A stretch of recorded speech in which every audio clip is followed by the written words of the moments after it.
Start. I shall now give a brief survey of the provisions in the bill which are designed to encourage investments in productive enterprises to stimulate higher productivity as well as exports and to provide resources for expansion of industry. In order to encourage investment by individuals and Hindu undivided families in the equity shares of new industrial companies in India, provision has been made for the grant of tax-free tax credit certificates to them with reference to their subscriptions to eligible issues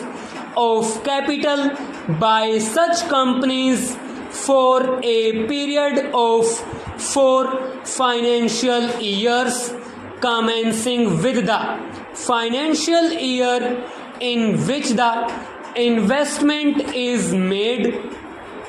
The amount of the tax credit certificates is to be calculated at a slab system of rates and will be limited to rupees 1250 for each financial year on a total investment of rupees 30,000.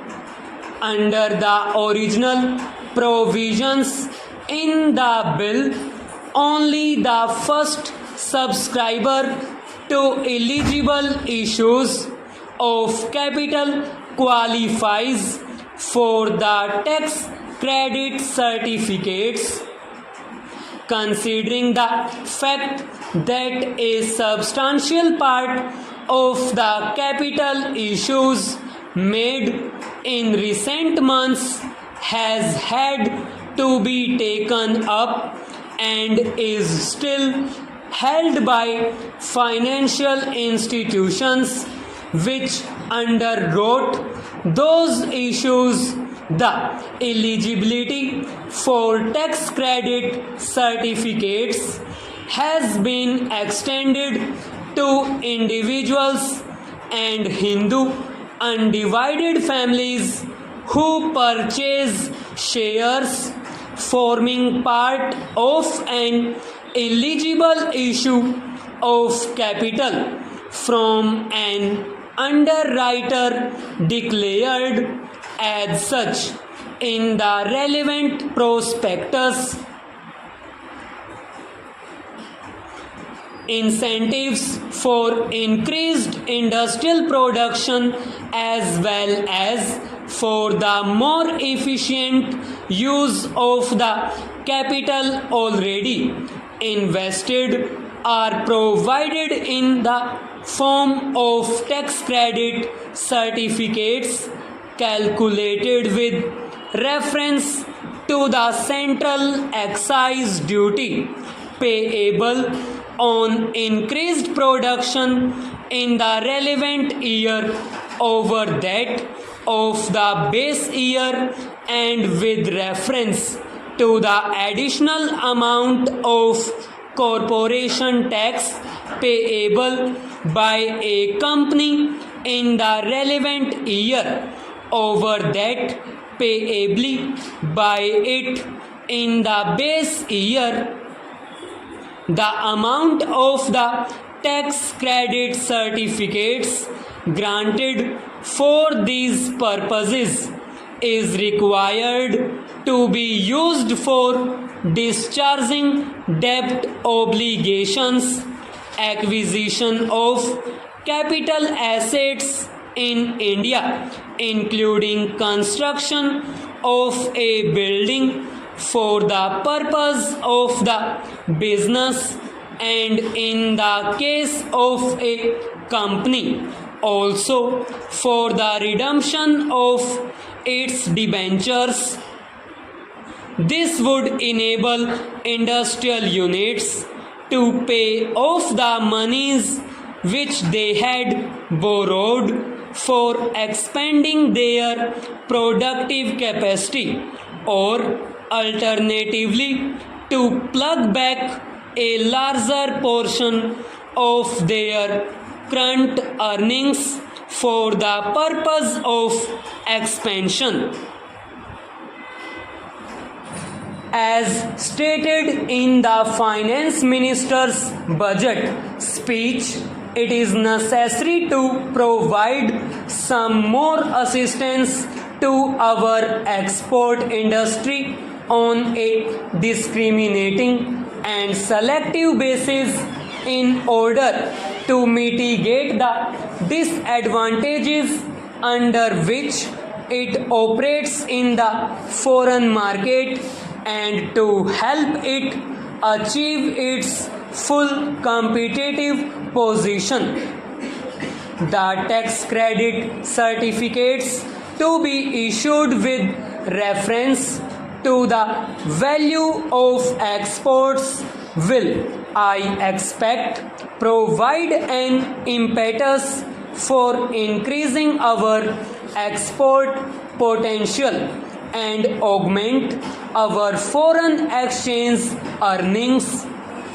In this connection, it is proposed to set up an advisory board on tax credit certificates for our exports to advise government regarding the commodities for which the certificates should be granted, as also the rates. Full stop.